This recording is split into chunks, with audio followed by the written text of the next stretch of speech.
Assalamualaikum warahmatullahi wabarakatuh.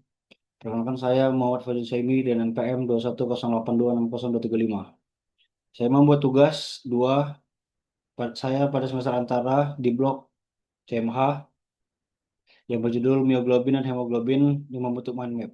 Terus saya mencantumkan tiga referensi sebagai acuan saya membuat mind map ini. Bila saya langsung saja masuk yang pertama tuh definisi.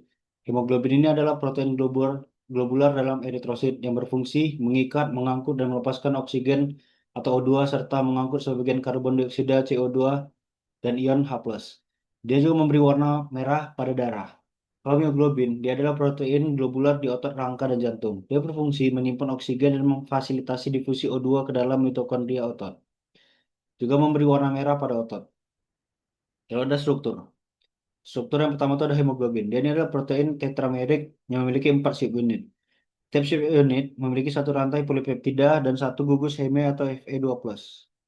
Totalnya dia mampu mengikat 4 molekul O2 dan mioglobin dia ini monomerik memiliki satu rantai polipeptida atau 153 asam amino dan terdiri dari 8 helix. Satu gugus heme atau Fe2+ mampu mengikat satu molekul O2. Lalu struktur dari mioglobin ini mirip dengan satu subunit dari Hb. Fungsinya, kalau hemoglobin ada sebagai transport O2 dari paru ke jaringan. Juga transport CO2 dari jaringan ke paru, kurang lebih 20% dibawa oleh Hb, lalu dia sebut karbamino hemoglobin. Lalu sebagai juga transport H+ atau buffer pH darah dan berperan dalam efek Bohr sebagai adaptasi terhadap metabolisme jaringan. Kalau mioglobin, dia adalah menyimpan cadangan O2 dalam otot. Dia melepaskan O2 saat PO2 rendah, misalnya saat kontraksi intens. Lalu dia juga menunjang metabolisme aerobik dan endurance pada otot. Lalu ada kurva disosiasi oksigen. Hemoglobin dia memiliki kurva sigmoid yang menunjukkan koperaktivitas allosterik. Satu molekul O2 terikat mampu memudahkan pengikatan O2 berikutnya. Bisa dipengaruhi oleh pH rendah atau acidosis, memiliki kurva bergeser ke kanan atau efek Bohr.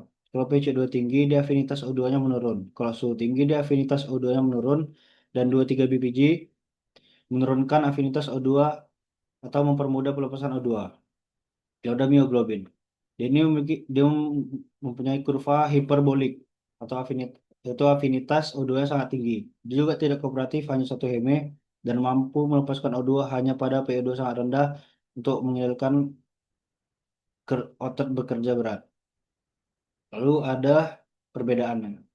Perbedaannya ada dari yang pertama tuh dari lokasi. Kalau hemoglobin dia di eritrosit, kalau mioglobin dia di otot seperti jantung dan rangka. Terus ada struktur. Kalau hemoglobin dia centromer memiliki 4 subunit dan 4 heme.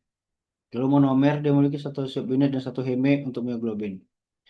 Lalu ada kapasitas O2-nya. Kalau hemoglobin dia 4 molekul O2, kalau ada mioglobin 1 molekul O2.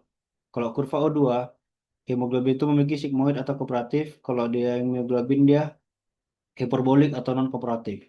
Fungsi utamanya hemoglobin dia transport O2, CO2 dan buffer pada pH dan buffer pH. Kalau mioglobin dia penyimpanan dan difusi O2. Afinitas terhadap O2-nya kalau hemoglobin dia sedang atau mudah lepas, kalau hemoglobin dia tinggi atau sulit dilepas. Respon terhadap pH atau CO2, kalau hemoglobinnya sangat dipengaruhi seperti efek Bohr, kalau dia yang mioglobin dia hampir tidak terpengaruh. Lalu kita masuk ke regulasi. Regulasinya adalah efek Bohr dia pH rendah sehingga Hb melepaskan O2. Konsentrasi CO2 kalau dia meningkat dia Hb melepaskan O2. Kalau suhu yang meningkat Hb melepaskan O2. Kalau 2,3 BPJ yang meningkat, misalnya pada hipoksidanemia ketinggian, dia afinitas Hb menurun sehingga O2 lebih mudah dilepas. Kalau HbF pada janin, afinitas O2 lebih tinggi dibandingkan Hba sebagai dia ini penting untuk transfer O2 dari ibu ke janin. Lalu ada klinis. Kalau hemoglobin, dia ada anemia, yaitu kadar Hb yang rendah, baru ada policythemia, kadar Hb yang tinggi. Lalu ada hemoglobinopati, seperti ABS atau sickle cell anemia dan thalassemia adalah gangguan produksi rantai globin.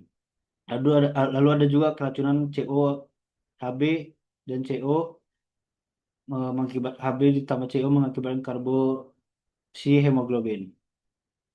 Lalu ada mioglobin. Dia ini klinisnya yang terganggu ada mioglobinuria, adanya mioglobin dalam urin sebagai tanda kerusakan otot, misalnya pada rhabdomyolysis, trauma, dan juga crash syndrome. Lalu selanjutnya klinisnya ada kadar serum mioglobin, yaitu jika dinaik cepat setelah infark miokard, maka marker dini, tapi tidak spesifik. Berikutlah yang bisa saya jelaskan. Sebelumnya saya mohon maaf jika ada kata-kata saya yang kurang dan penyampaian saya yang masih belibet.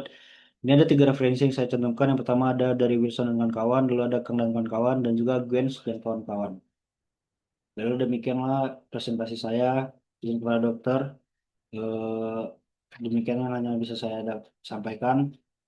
Saya mengucapkan Assalamualaikum warahmatullahi wabarakatuh.